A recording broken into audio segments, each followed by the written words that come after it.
Hi friends, welcome back to Red Lotus Tamil channel. நம்ம இப்போ டெய்லியும் பார்த்துட்டு இருக்க சீரீஸ் அக்கிரா சீக்ரெட். ஒரு பொண்ணு தன் கூட பிறந்த அக்காவை தேடி ஒரு ஊருக்கு போறா.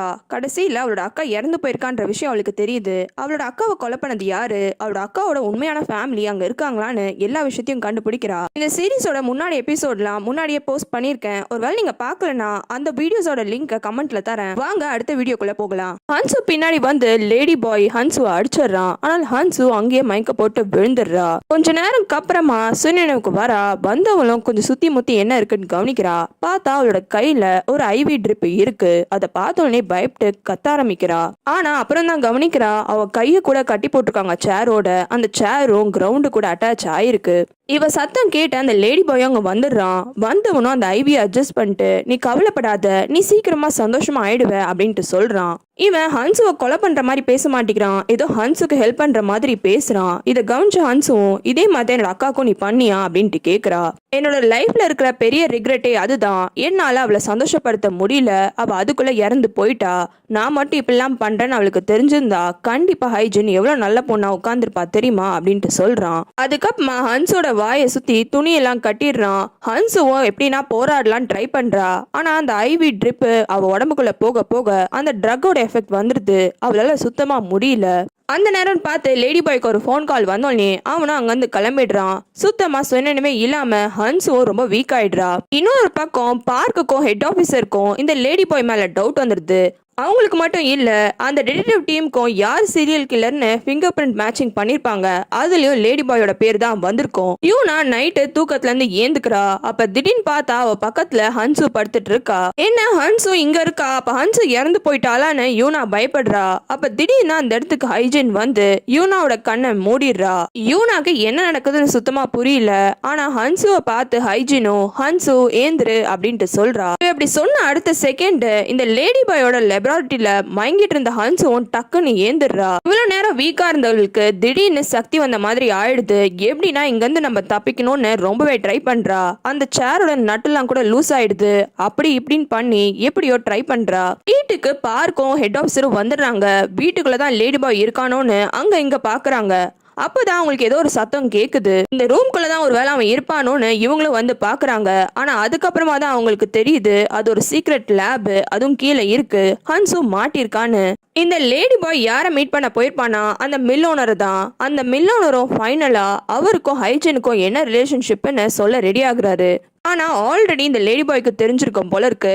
ஹைஜின் உங்க பொண்ணு தானே, உண்மையை சொல்லுங்க அப்படின்ட்டு கேக்குறான். இவன் கேட்ட அடுத்த செகண்டே அந்த மில் ஓனர் கொஞ்சம் நர்வஸ் ஆயிடுறான். அப்ப திடீர்னு தூரத்துல போலீஸ் சைரன் சவுண்ட்லாம் கேக்குது. அப்புறம் என்ன நினைச்சான்னு தெரியல, திடீர்னு ஒரு ஸ்டிக்கை எடுத்து லேடி பாயோட மண்டையிலே பலவாட்டி அடிக்கிறான். இந்த டிடெக்டிவ் டீம் தான் வந்திருப்பாங்க. வந்தவங்களும் லேடி பாய் தான் உள்ள இருக்கான்னு சொல்லிட்டு கன் எடுத்து ஷூட் பண்ணவே போயிடுறாங்க. அப்புறமா தான் அவங்களுக்கு தெரியுது அங்க உள்ள இருக்கிற ஹெட் ஆபீசரும் பார்க்கும் தான் ஹன்சுவை தூக்கிட்டு வராங்க. அதுக்கப்புறமா ஆம்புலன்ஸ் வர வச்சு ஹன்சுக்கு ஃபர்ஸ்ட் எய்ட்லாம் பண்றாங்க. அப்படி ஹன்சுவை ஆம்புலன்ஸ்க்கு தூக்கிட்டு போகும்போது ஹன்சோட கண்ணுக்கு ஹைஜின் தெரியறா. தூரத்துல நின்னு அவளை பார்த்து சிரிக்கிறா. அந்த லெபரட்டரியில வேற எதனா எவிடன்ஸ் கிடைக்குமான்னு போலீஸ்லாம் தேடுறாங்க. அப்ப ஹைஜினோட எரிஞ்சு போன ஒரு பழைய ஐடி கார்டு கிடைக்குது. ஹைஜினை கடைசி வாட்டி மீட் பண்ணும்போது யுஞ்சி கொடுக்க சொன்னான்னு கீயோன ஒரு என்வலப்பை கொடுத்திருப்பான். அதுல ஒரு ஹாஸ்பிட்டலோட பிசினஸ் கார்டும் இருந்திருக்கும். அது எந்த ஹாஸ்பிட்டல் எந்த டாக்டர்னு கண்டுபிடிக்கிறதுக்காக கியோனும் பல ஹாஸ்பிட்டலுக்கு போறான். அங்க இருக்கிற டாக்டர்ஸோட பிசினஸ் கார்டெல்லாம் கொண்டு வந்து எந்த கார்டு அதுன்னு யோசிச்சு பார்த்து ஃபைனலா கண்டுபிடிச்சிடுறான். அந்த டாக்டர் ஆர்கான் டிரான்ஸ்பிளான்ட் டிபார்ட்மெண்ட்டை சேர்ந்தவர். மில்லோனர் அடிச்சதுல லேடி பாய் அங்கேயே மயக்க போட்டு விழுந்துட்டு இருப்பான். காலையில தான் அவனுக்கு நினைவு வருது. அதுக்கப்புறமா வீட்டுக்கு போகலான்ட்டு பார்த்தா அவன் வீட்டையே கிரைம் சீன் மாதிரி மாத்தி வச்சிருக்காங்க. ஹாஸ்பிட்டல் அட்மிட் ஆயிருக்க ஹன்சுவை பாக்குறதுக்காக கியோனும் யூனாவும் போறாங்க. யூனாவும் நைட் உங்களை பார்த்து நான் ரொம்பவே பயந்துட்டேன், நீங்க இறந்துட்டீங்கன்னு ரொம்பவே ஃபீல் பண்றா. கியோனுக்கு ஏதோ சொல்ல வேண்டியது இருக்கு. அதனால யூனா வெளில அமிச்சிட்டு அதுக்கப்புறமா ஹன்சு கிட்டயும் நான் அந்த ஐடி கார்டு யாருதுன்னு கண்டுபிடிச்சிட்டேன், அது ஒரு டிரான்ஸ்பிளான்ட் டிபார்ட்மெண்ட்டை சேர்ந்தது. ஹைஜீனுக்கு உடம்பு சரியில்லாததுனால ஹைஜீனை காப்பாத்துறதுக்காக யுஞ்சி கிட்னியை டொனேட் பண்ற ஐடியால இருந்தாங்கன்னு நினைக்கிறேன். அதுக்கு ஹன்சுவும் இது நல்ல விஷயம் தானே, எதுக்காக இந்த விஷயத்த நம்ம கிட்ட இருந்து மறைச்சாங்க, ஒருவேளை இதுக்கு பின்னாடி வேற எதுனா ரீசன் இருக்குமோ அப்படின்ட்டு யோசிக்கிறா. இன்னொரு பக்கம் மில் ஓனரை பாக்குறதுக்காக டிராயிங் டீச்சரும் வரான். வந்தவனும் அப்பா தயவு செஞ்சு இந்த ஊர்ல எதனா பிரச்சனை பண்ணிட்டே இருக்காதீங்க, இனிமேல நீங்க பண்ற பிரச்சனையை என்னால சமாளிக்க முடியாது, தயவு செஞ்சு ஊரை காலி பண்ணிட்டு போங்க அப்படின்ட்டு கத்துறான். ஆனா அதுக்கு மில்லோனரோ, இங்க பாருப்பா, நான் முன்ன மாதிரிலாம் எந்த விஷயமும் பண்றது கிடையாது, ரொம்பவே கஷ்டப்பட்டு ஒரு புது லைஃபை கிரியேட் பண்ணிட்டு இருக்கேன், இந்த மாதிரிலாம் பேசாதன்ட்டு ஃபீல் பண்றாரு.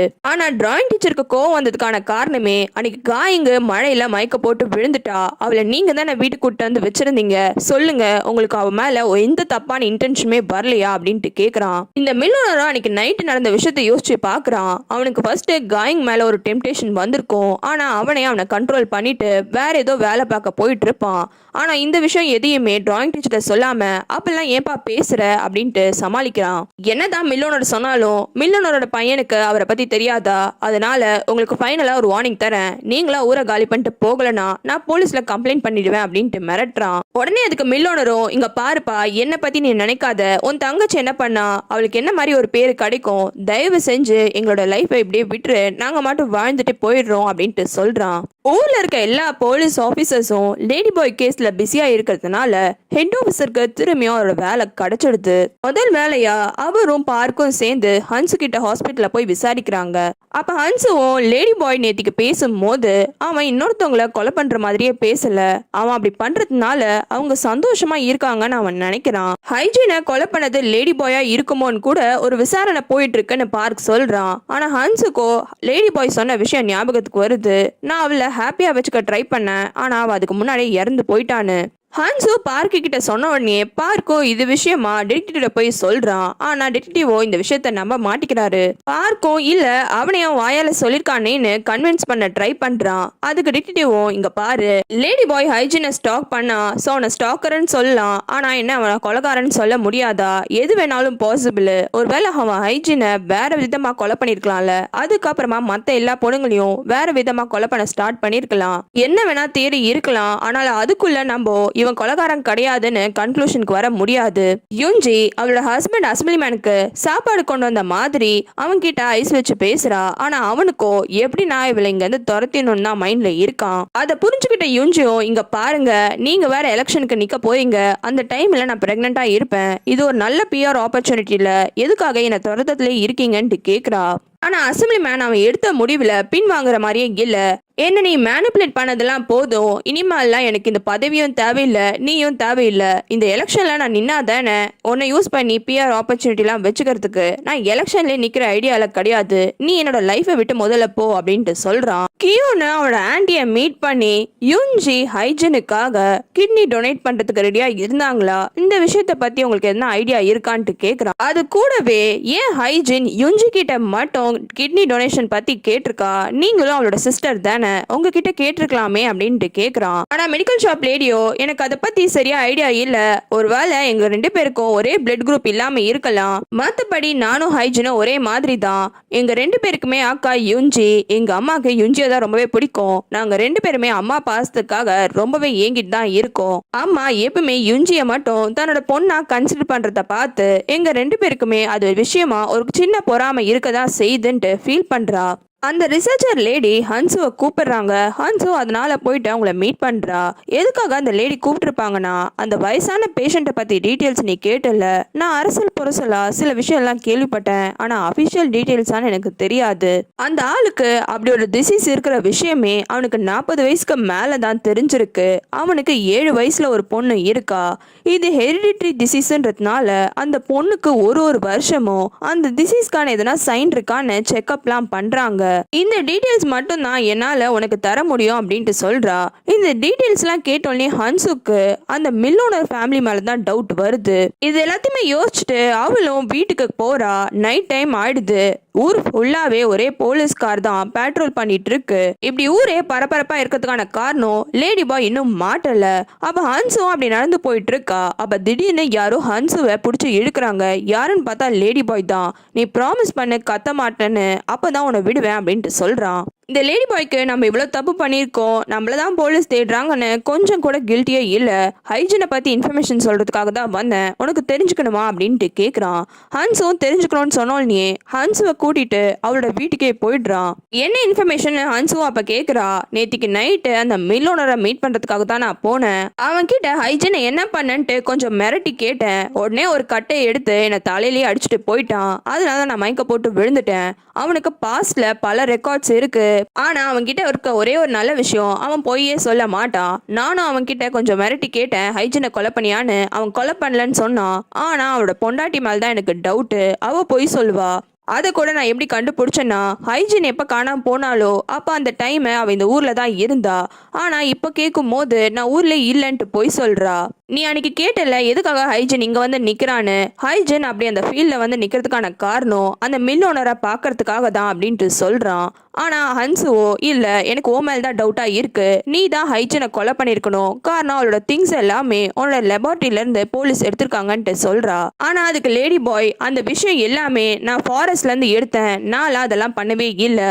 அப்ப ஹன்சுவும் சரி ஓகே, ஒருவேளை உயிரோட இருந்திருந்தா அவளை நீ கொலை பண்ணிருப்பல்ல அப்படின்ட்டு கேக்குறா. ஆனா லேடி பாய்க்கு இன்னுமே அவன் கொலை பண்றான்ற விஷயமே அவன் மைண்டுக்கு ஏறல. அவன் மத்தவங்களை ஹாப்பியா வச்சுக்கிறேன்னு தான் நினைக்கிறான். கண்டிப்பா ஹைஜின் மட்டும் சாகலனா அவளுக்கு அந்த இன்ஜெக்ஷனை போட்டு அவளை ஹாப்பியா வச்சிருந்திருப்பேன். இப்ப இனிமேல என்னால யாரையும் ஹாப்பியா வச்சுக்க முடியாது. போலீஸே என்னோட லெபார்ட்டரியில இருந்த எல்லா மெடிசன்ஸுமே எடுத்துட்டாங்க. எனக்கு எவ்வளவு கஷ்டமா இருக்கு தெரியுமா? நான் எவ்வளவு கஷ்டப்பட்டு அது எல்லாத்தையுமே செஞ்சேன். ஆனா கண்டிப்பா ஒரு விஷயம் மட்டும் நான் உனக்கு ப்ராமிஸ் பண்றேன், திரும்பி ஒரு நாள் எல்லாத்தையுமே செஞ்சு அந்த ட்ரக்ஸை வச்சு இன்னும் நிறைய மக்களை ஹாப்பி ஆக்குவேன் அப்படின்ட்டு சொல்றான். ஹன்சோ புரிய வைக்கிறா, இங்க பாரு, லைஃப்னா மேல கீழேன்னு பல துன்பம் இன்பம்லாம் வரும், அதுதான் லைஃப், எல்லாத்தையும் ஃபேஸ் பண்ணி தான் ஆகணும். எதுக்காக மற்றவங்களோட லைஃபை நீ முடிவு பண்ற? அவங்க உயிரோட இருக்காங்களோ இல்லை சாகுறாங்களோ அது அவங்க டிசிஷன், நீ அவங்களுக்காக எந்த டிசிஷனும் எடுக்காதன்ட்டு சொல்றா.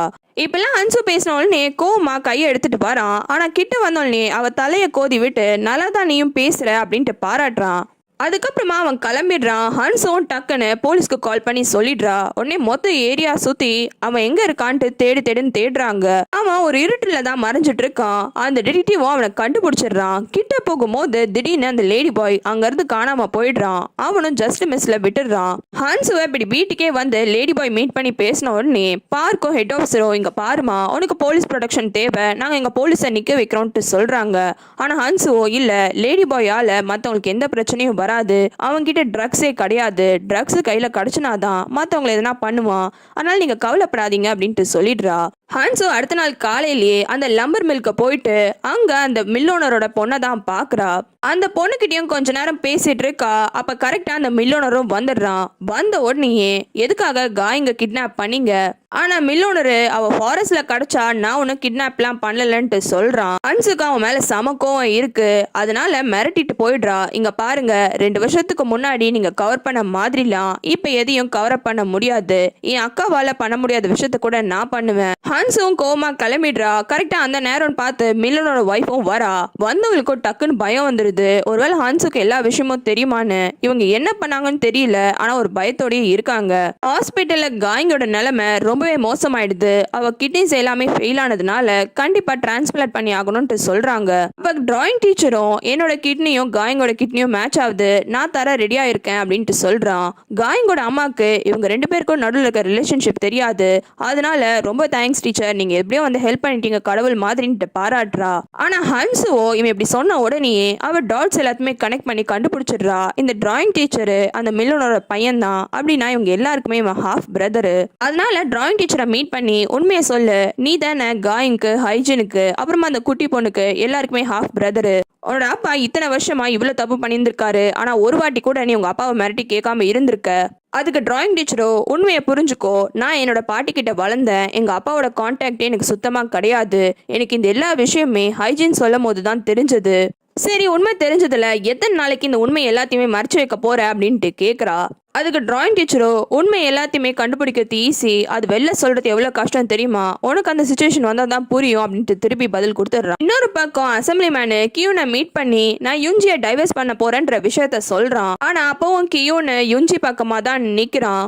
என்ன சும்மா அம்மா அம்மான்னு சொல்ற, உன் அம்மாவை பத்தி என்ன தெரியும், அவ பொண்ணால எனக்கு எவ்வளவு பெரிய பிரச்சனை எல்லாம் நடக்குது தெரியுமா அப்படின்ட்டு வாய் விட்டுடுறான். அதுக்கப்புறமா அவனோட பாட்டிய சொன்ன 3 பொண்ணுங்க, யுஞ்சி, அந்த மெடிக்கல் ஷாப் லேடி, ஹைஜின், 3 பேருமே லைஃபை ஆட்டி படைக்கிறாங்க அப்படின்ட்டு சமாளிக்கிறான். டிராயிங் டீச்சர் இப்படி காய்க்கு கிட்னி தர போறான்ற விஷயம் தெரிஞ்ச உடனே மெடிக்கல் ஷாப் லேடியும் வந்து சண்டை போடுறா. எதுக்காக இந்த மாதிரிலாம் நீ பண்ற, நீ இப்பெல்லாம் பண்ணா கூடிய சீக்கிரம் நீ தான் இந்த ரேபிஸ்டோட சன்னு வெளியில வந்துடும், உனக்கு இந்த பேர்லாம் தேவையா அப்படின்ட்டு கேக்குறா.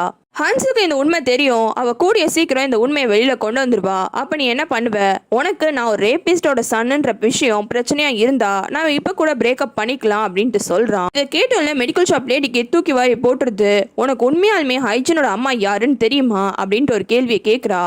யூனோட பாட்டி சொன்னதுனால யுஞ்சியும் கோயில் போயிட்டு இறந்தவங்க எல்லாருக்காகவும் சாமி கும்பிட்டுட்டு இருக்கா. அந்த இடத்துல யார் யாரெல்லாம் இந்த ஃபேமிலியை சேர்ந்தவங்க இறந்து போயிருக்காங்களோ அவங்களோட பேர் பலகைலாம் இருக்கு. அதுல ஒரு பேர் பலகை எடுத்து பார்த்தா அதுல யுஞ்சியோட பொண்ணு ஹைஜின் அப்படின்ற மென்ஷன் ஆயிருக்கு. அப்போ மேடம் பேங்கியோட பொண்ணு கிடையாது ஹைஜின், யுஞ்சியோட பொண்ணு தான் ஹைஜின். இந்த உண்மை யூனோட பாட்டிக்கும் தெரிஞ்சிருக்கு. அதனால தான் இப்படி ஒரு பெயர் பலகையை அவங்க வச்சிருந்துருக்காங்க. இப்படி எல்லாருக்கும் இந்த விஷயம் தெரிஞ்சிச்சுன்னு தெரிஞ்ச உடனே யுஞ்சியும் அந்த பெயர் பலகையை தூக்கி போட்டு கத்த ஆரம்பிச்சிடுறா. உங்களுக்கு வேற சீரிஸ் பார்க்கணும்னா கமெண்ட்ல சொல்லுங்க.